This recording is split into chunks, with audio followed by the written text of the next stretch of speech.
Alright folks, how you doing? Welcome back. So in this video, I thought I would go over some of the polls that I put up on my channel over the past few months or so. So let me move myself off to the side here. So starting off with a year ago, which author do you find more credible? And the overwhelming percentage of people voted for Thomas Beaumont by 64%. As of the time of recording, and then David Icke is only at 9%. Wow. Both are credible in their own way, gets 18%. Neither, they're both completely nuts, gets 9%. So as many people think they're both crazy, completely off their heads, as think that David Icke is the pony to bet on. So interesting. Where did Christianity begin? A month ago I put that one up in Britain. As Beaumont suggests, gets 60%. In the Middle East, the mainstream view gets 40%, and nobody seems to go along with Lou Baldwin's theory that it was given to humanity by ET, or that it's just a load of bollocks. What do you think of President Trump? 25% think Orange Hitler, 50% think the best president is Reagan, 13% think he's a giant man baby, and also 13% think it's too early to tell. And the thing with Trump is he is a bit of a man baby. He's an upper lesser type B narcissist. I got this from HG Tudor, and you can check that out on his channel. See, Trump is somebody who needs to be handled. He's not an evil, belligerent psychopath like Hitler or Putin or anything like that. He is more of a man baby than he is towards that side of things. But he is somebody who you do need to coddle. He is a bit of a tantrum thrower, upper lesser type Bs are mostly belligerent, bullying, bellicose blusterers, but if you actually stand up to them, there's not much behind them, as we're seeing now, and as we will see with Trump. If people actually stand up to him, and when he comes up against real opposition, he will flounder and flail and throw fits on Truth Social or whatever his social media thing is, and throw a fit. But it won't actually really do anything. I wouldn't worry if you're in Canada or if you're in Greenland. That's a pipe dream. I don't think that'll ever happen. You're not dealing with a sharp, razor sharp, highly intelligent, high functioning operative like a Clinton or an Obama or a Putin. When you're dealing with Trump, you're dealing pretty much with a man baby. So the folk who voted giant man baby, I think they're going to be vindicated in the coming 4 years.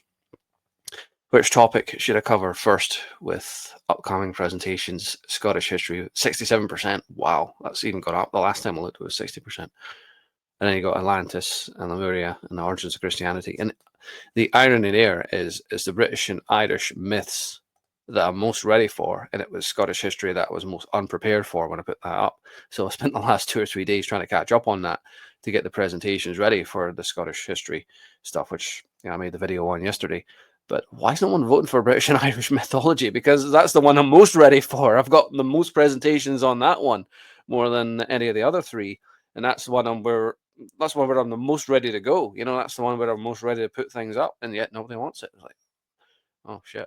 But once I start putting the videos up, you'll kind of see where I'm going with that, and that's mostly like Michael Tazarian's work and Thomas Beaumont's work. But yeah, that one that was surprising. Like, I kind of thought that initially people would go with Scottish history the most, but I never expected that British and Irish mythology would get nothing, 0%. Nobody's interested in that because that's the one that I've covered the most.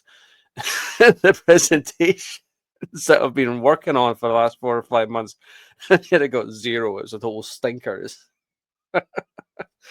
It's the trout barge at high noon, just stinks to high heaven. Nobody wants anything to do with it. And that's the one I'm most ready for. Oh well. The one I forgot to put up was Graham Hancock with the Mars Mystery. I'm going to have to finish that, and where do I work that in with all this? Well, when I start going into Atlantis and Lemuria, that's where I think I'll kind of sprinkle in the Mars Mystery with Atlantis and Lemuria, because the fate of Mars is connected to Atlantis and Lemuria, because it was the Martian civilization which became Atlantis and Lemuria, essentially. I'm oversimplifying it here, of course, but you'll see what I mean when I get into all of that. So there we have it. These are the poll results. Whether Trump proves to be a good president or not, depends on how far other world leaders are willing to coddle him or not, because he is a man baby. I know what Trump is. He's preferable, infinitely preferable, don't get me wrong, to Kamala Harris, who had a fucking clue and was a mid-range narcissist. Lower narcissists are preferable always 10 times out of 10 to mid-rangers, because the thing with lower narcissists or lesser narcissists is they're transparent. They are what they appear to be, whereas the mid-rangers operate with a facade and you don't really know what they're up to. So with Trump, you can always see what he's doing. What he says he is, and he is very arrogant and he thinks he's more capable than he truly is. So we'll see. I mean, are we in any danger with Trump in the White House? Personally, I don't think so. I think, that he is just a man who will bluster and try to bully his way through. But like I say, if he actually meets real solid opposition, like a greater narcissist, then he's going to run into difficulties. Is it a time to? I don't think so. Trump. It's all. How would you say it? He's got more front than Brian. More front than Brian might. If I want to put it like that. It's all for show. It's all. Once you stand up to Trump, you'll buckle. You know, um, he thinks he's got the power because he's got the White House, but he's nowhere near as dangerous as people think he is. He is basically a man baby.